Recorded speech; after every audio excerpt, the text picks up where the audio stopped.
Well, I'd like to welcome you all once again to this session. It's been extremely productive, and I think what we've been doing is just looking at the entire G20 process. It is also important to remember that B20, which represents the business end of the G20 process, is something which is being looked at very closely at this stage in Delhi. And I think as part of the B20 process, there are several, about 10 key processes that they're looking at to make the entire G20 agenda accessible and relevant to more than 1 billion plus around the world, certainly in the G20 grouping. We've got wonderful panelists with us today, representing a cross-section of interests. Let me come to you first, Mr. Singh, and ask you this question. One of the key issues that G20 is looking at is the issue of inclusion.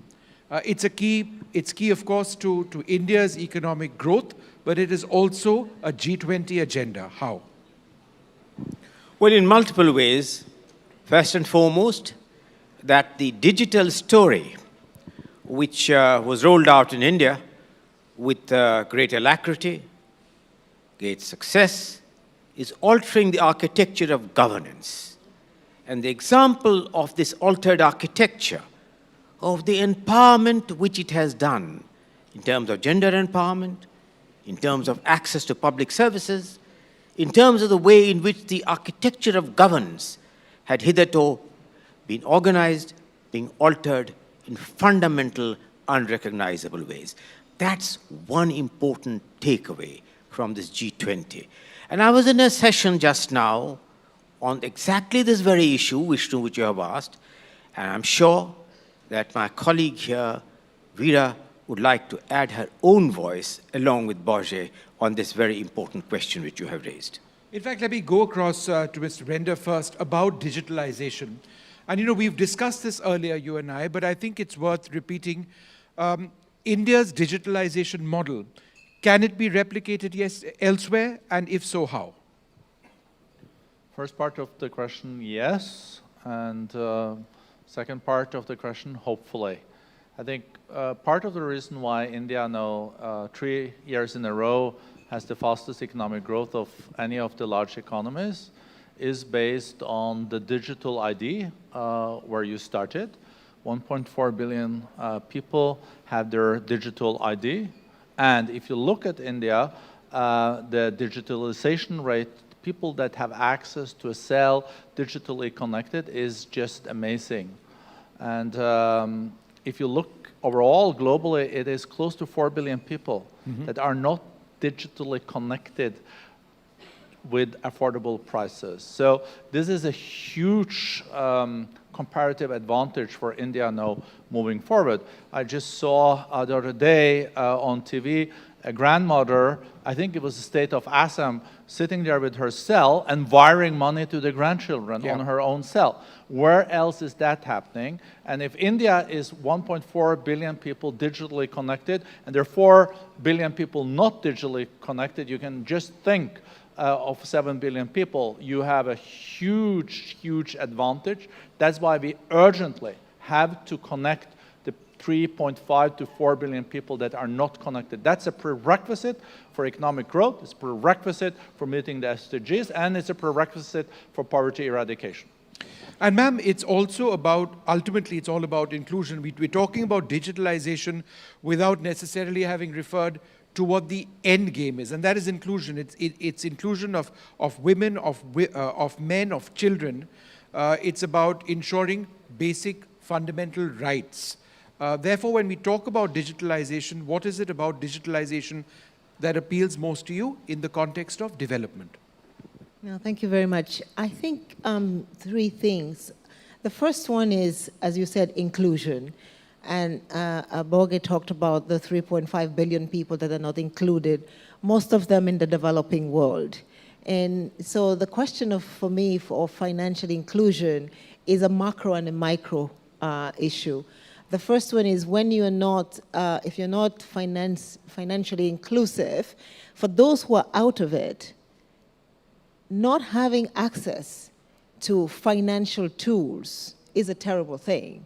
And poverty is a terrible thing. And we see that when we have crises, like the COVID crisis. The first thing that happens is the developing world cannot buy and cannot access COVID and COVID vaccines, right? And so essentially what you need is at that macro level to get inclusion right. Because you must get inclusion right at the macro level, which means global cost and access to financing. We cannot have spreads, credit spreads of sovereign bonds that are 10% different from emerging market economies and developed economies. You cannot have negative transfers going from the developed to the developing countries on the capital markets. So first of all, we must have equal or close to equal access to capital markets, which means developing our capital markets institutions. Secondly, and something that we talk about a lot, is local currency investment and growth. If you don't have that, then we are not really talking about the right kind of financial inclusion at that global level for investment. Now you come to the micro level, and what does that mean? When we talk about, and we have another word for talking about non-inclusion, which is essentially the informal economy. The conversation around the informal economy is really about non-inclusion, and I think that what India is doing with the Aadhaar program is really about including people, first of all, in the financial sector, and the minute you have enough information about them, they become formal. We can actually bring the SMEs in, we can grow them faster, and they can actually become then job-creating entities. And that is why you are the fastest growing economy in the world, because your Aadhaar economy is now paying off. People are joining the formal economy, people are employing others, and they're creating value. And I think if we don't have that globally, we cannot get the kind of growth that we need to get out of this crisis.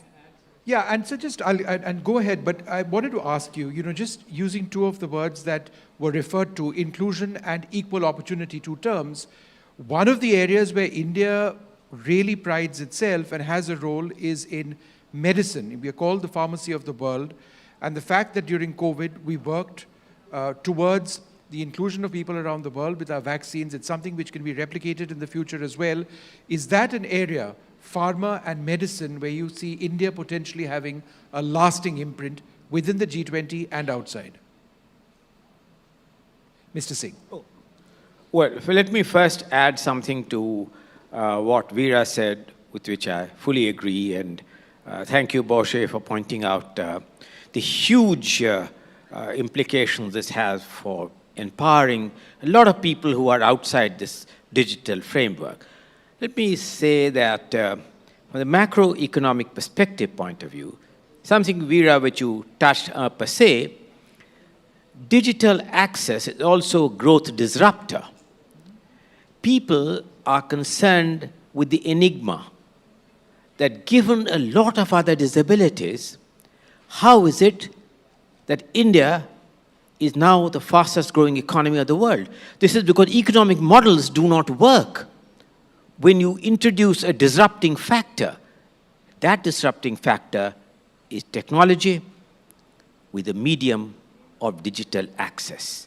So I think as we go forward, the world will learn the power increasingly from experiments of the kind which we are having on what it can do to disrupt the typology of growth and of growth projections, which is the basis on which all macroeconomic projections are made. So the power of the digital world and the conquest of the digital world is going to be growth supportive, a growth disruptor, as technology will break down earlier models and earlier calculus on which growth projections and linear programming was made. Yeah. Would you like to take that question on India being the pharma of the world, the pharmaceutical sort of headquarters, in a sense, of the world? And therefore, when we're talking about inclusion, when we're talking about equal opportunity, what role does India have towards meeting the medical requirements of countless people? So I think many are aware that India is the back office of the world. Is now increasingly also playing a role in manufacturing. But what many forget is on the pharmaceutical side, India is world leading. I think maybe 70 to 80% of all antibiotics that are produced globally come from this country. And this is a sector that also leads to the need for a lot of R&D. and also investments. So I think India has a huge opportunity to go from manufacturing, also when it comes to pharmaceutical products, generic products, to also invest and be the developer and have the patents, and then you have the whole value chain. So I think this is another area where India has to go for the full value chain in the future, and to start with part of it also gives you insights where you can then leapfrog later on. And this is a challenge for many emerging economies and developing economies, that what you export cheap and then you have to buy expensive. India is maybe breaking that impasse. Sure. Ma'am, let me ask you this. When we talk, if we look at the agenda of the G20 and B20 as well, there's a lot of focus on establishing resilient supply chains. Now, this is important because when you use the words resilient supply chains, it can refer to everything from food to superconductors. But let's focus on what affects countries in the G20 and beyond. We are facing a crisis with the Ukraine war, huge food inflation, oil inflation. So therefore, again, as part of the G20 concerns and agenda, how is ensuring resilient supply chains a key part of it? I think it's three things. There is, of course, the big new term that we have learned post-COVID, which is friendshoring, Right. which means bringing supplies closer to home. What we have seen in economies like China, even like the United States, is there is so much of growth that you can generate with domestic consumption. But at some point, you need to go out and trade matters. And I think, again, the two largest trading partners in the world, the United States and China, still traded $9 billion, even as we talked about friendshoring. And we know that trade is really the driver of growth and the thing that lifts most people out of poverty the fastest and delivers financial inclusion. Now, as we move towards this sort of discussion, I think friendshoring is another term, maybe for some people call it deglobalization. I don't believe that's going to happen because at the end of the day, since we're in the B20 summit, the business community is looking at delivering shareholder value, and they have to optimize shareholder value. And my sense is that as one does that, one is going to go back to centers of the world where you have the best comparative advantage and where you can do that trade. Having said that, I don't think that before we started talking about friendshoring, we had optimized those trade relations.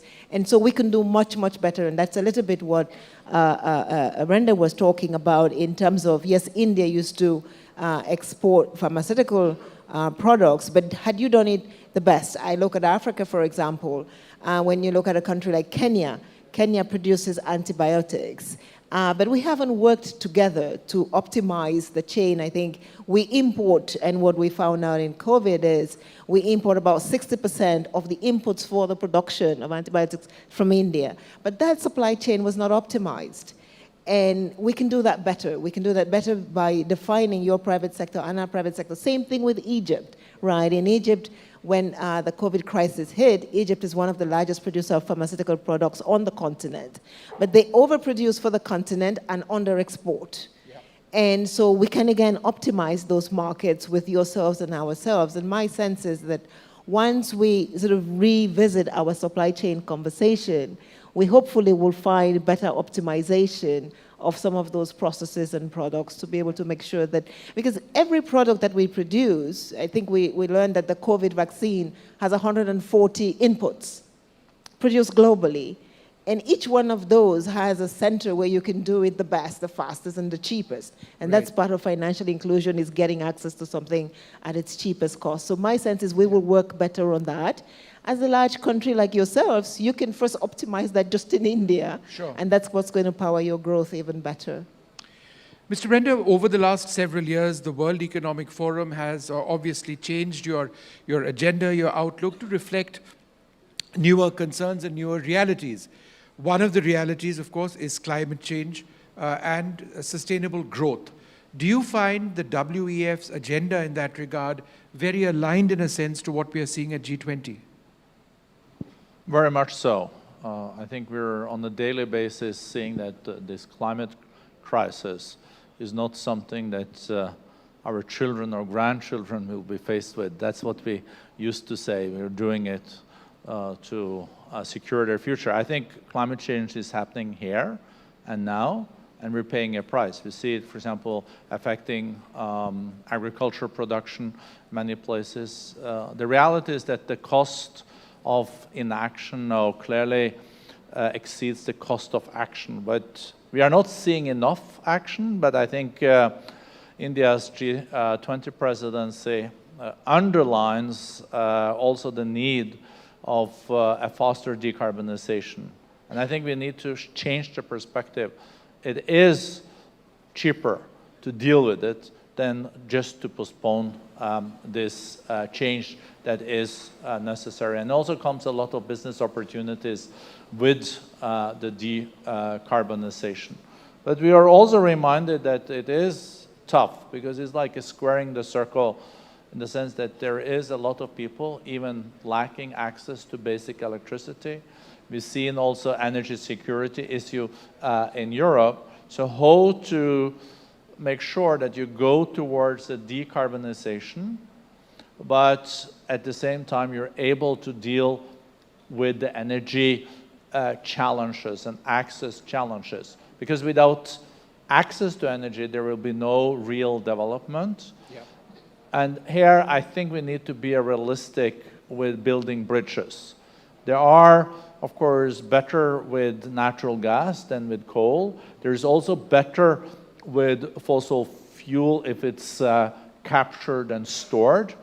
Of course, that is not the final solution, but until you get breakthroughs on technology and you get also cheaper energy like solar and wind as an alternative to the fossil fuel ones, you also have to think in a holistic way. And things do change very fast. If we had this conversation 3 years ago, I am not sure if AI was going to be mentioned at all. Of course, with my two very smart colleagues on the panel, they might have raised it. But you see how things change fast and new things come in. If we had this conversation 10 years ago and I said, oh, solar would go down to 1/10 of the price, or I would say wind would go down to 1/7 of the price in 10 years, people would say, oh, that guy is a little bit blue-eyed, you know, he's a bit naive. But no, many places in the world, solar is competitive. It's even cheaper than alternatives, and there's no subsidies needed.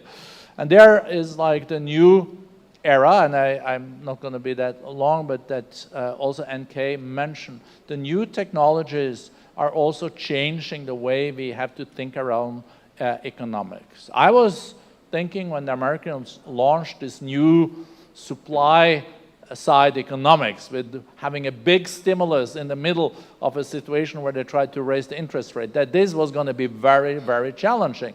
And it seems like they're balancing it in quite a good way. So I think we have to look at austerity differently, but I also think we have to look at fiscal stimulus in a more positive way if it is targeted towards what we really want to achieve: digital inclusion, transformation of the way we produce energy, and etc. So let me ask you this, Mr. Singh. Are you satisfied at the pace at which the cost of green energy solutions is coming down? Some would suggest it's not coming down fast enough. Well, I think that whereas we can have 2 points of view on whether the speed of the decline in the cost, availability, and access of green energy is coming down or not, I think one of the very important enigmas is the financing of an orderly transition. And this is easier said than done, Vishnu. In the panel of which Veera is an important member, along with Larry Summers and myself, we are trying to estimate, and that's the heart of the reform of the multilateral development banking system, what is the financing requirement between now and 2030 to be able to have an orderly transition to a period in which dependence on renewable energy is high. That cost, in a brilliant report done by Veera, is estimated to be roughly $3 trillion a year. And $3 trillion, if we assume the $2 trillion out of the three, come from domestic resource mobilization through much better economic management policy to growth and tax buoyancy and all the virtuous circles around it, that leaves $1 trillion. $1 trillion is a challenge which we are working on, of which 500 billion is from private capital. And therefore, what kind of incentive structures and catalyzation can be done to private capital of $500 billion a year in terms of risk mitigation, in terms of other measures. And then the balance 500 billion, which we hope can come through tripling the lending capability of multilateral development banks. Now, to give you a ballpark figure, Vishnu, all multilateral development banks, and there are many more than you can count. They are much beyond Asian Development Bank, African Development Bank, the World Bank Group, the Inter-American Bank, the European Bank for Reconstruction and Development. That's a large family. If all of this is added, roughly speaking, they lend about $120 billion a year. The challenge that Veera and I are facing is how do you take $120 billion closer to $120 billion closer to $400 billion a year, which is tripling their lending capability. And what combination of measures will achieve that? What harnessing of innovative private capital, blended finance, hybrid capital, and what are those structures and mechanisms? I emphasize mechanisms. I emphasize mechanism because only yesterday and today, a mechanism was being talked about in the B20. And this is the connection that I see, of whether a part of the realization from what we call corporate social responsibility, in which India again has taken a lead. We are in the first country to have corporate social responsibility. Whether a fraction of that could go towards the ability to leverage fresh capital for mitigating the problems of climate, pandemic, transboundary challenges, and global public goods. Ms. Songwe, the future of the B20, the G20 as a grouping, and indeed if you look at countries around the world, rests closely with skilling and mobility and reskilling. Could you tell us a little bit more about how this is essential, because ultimately employment will improve the status of lives, countless? No, thank you. And just to pick up on the points that were made, and the two meet, when you think about it, one of the reasons India is growing so fast is because the electric vehicle industry is booming, and we need to do that, and we need to do that more. 60 million more electric vehicles will be on our roads by 2050. For that, you need to be able to reskill. As I was listening to the CEO of Ford Motors the other day, and somebody asked him, so how do you think about Tesla coming into your market? And he goes, you know, Tesla is an IT company, we make cars, and Tesla has realized that designing cars is not that easy. And then the next day, they made a cooperative agreement. But beyond that, they also made a cooperative agreement with a mining company that does the chips. And my sense is we need to reskill as we talk about this transition, and this is the climate economy. And one of the things that we say in this report, and you should all look at it, which is the Trebling report, part of it is to build the capacity of the MDBs to do precisely that reskilling. We're going to need to take people from, you know, the financing, the banking sector to the digital banking sector. We're going to take people from just collecting data to data centers and AI. We're going to move people from fixing cars to being technologists that can actually make sure that you can drive a Tesla. And this is a whole reskilling process. And yesterday, we were in a restaurant in Washington, D.C. I was in Washington, D.C. And in the restaurant, they have a robot that shows you to your seat. Except that when you have tight restaurants, it shows you to your seat, but it blocks your seat. And so a human has to come and punch the process. But in Nairobi, we have a center called the iCloud Factory. And it's an amazing place. You go in there, and there's at least 3,000 young women especially, but also men who are in the university studying engineering. And they essentially program the driverless cars in California. They do the work for the football teams, and they sort of, and so my sense is the digital economy, the climate economy, are going to be more job creating, but the only way they can do that is if we do this reskilling and we begin to train.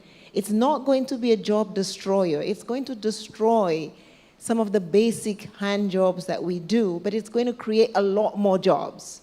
And that is where we need the private sector. That is where we need multilateral development banks. And that is why we need the 400 billion. I want to end there. It's really in the report that we did on the trebling. It's really about trebling financing, but also trebling capacity.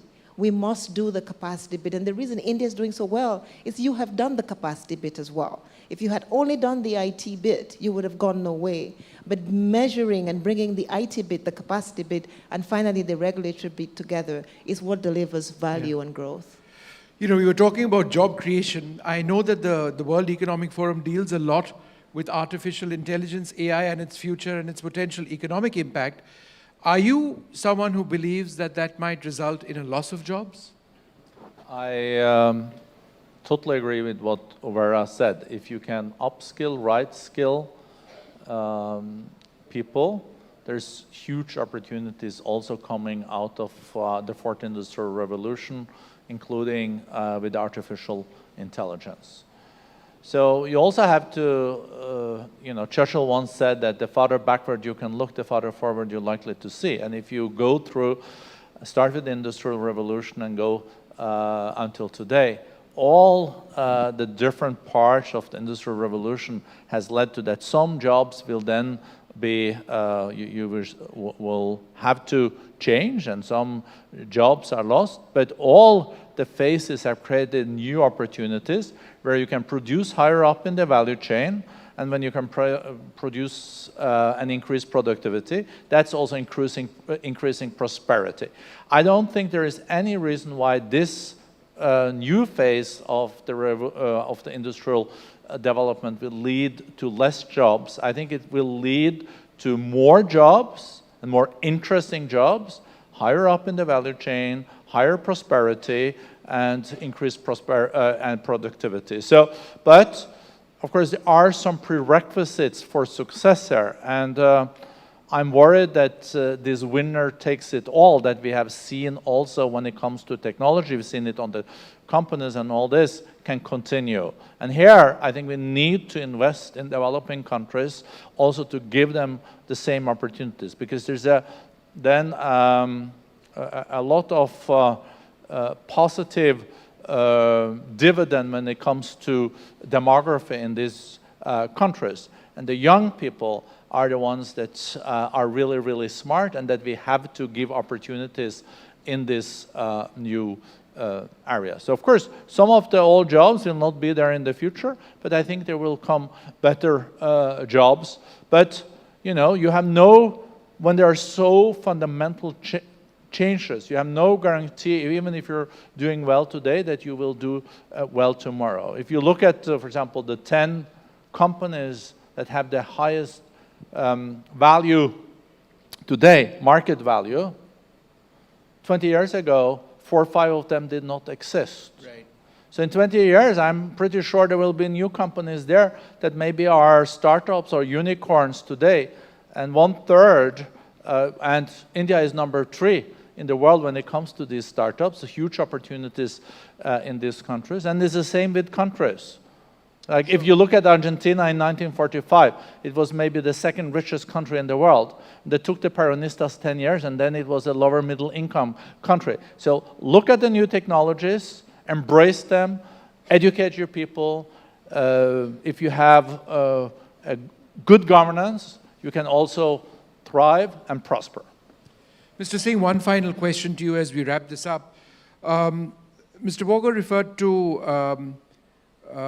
to startups. Now, we've been the startup capital in a sense of the world, but we've seen a little bit of a change. We've seen some companies not do as well as they expected to, a shakeout in a certain sense.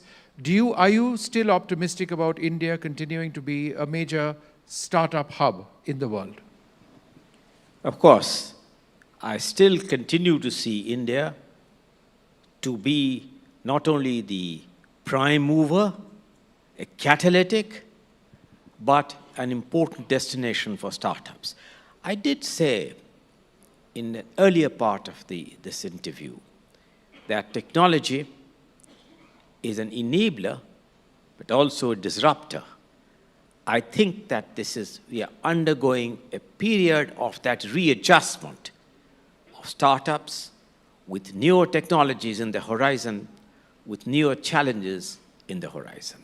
I think as we readjust and recalibrate, I see that the vibrancy which we talked about in the startup will come back to this country with even greater force. Let me finally say, the first question which you had asked, Vishnu, was about the fact of the synergy between B20 and G20. India, in a couple of months from now, would hand over the presidency of the G20 to another developing country, which is Brazil. But as you know, Vishnu, the terminology of G20 is like a rolling stone. Every year, the presidency changes. What will be so vastly different about India handing over is that it has, in this period, managed to gather moss, indeed green grass, and that would be consistent with the Prime Minister's vision of handing over a green grass-grown presidency to its successors. I think that's a wonderful opportunity to end this conversation. I'd like to thank the three of you very much for being with us. Lots to think about, not just about G20 this time, about where we are headed. Thank you very much indeed.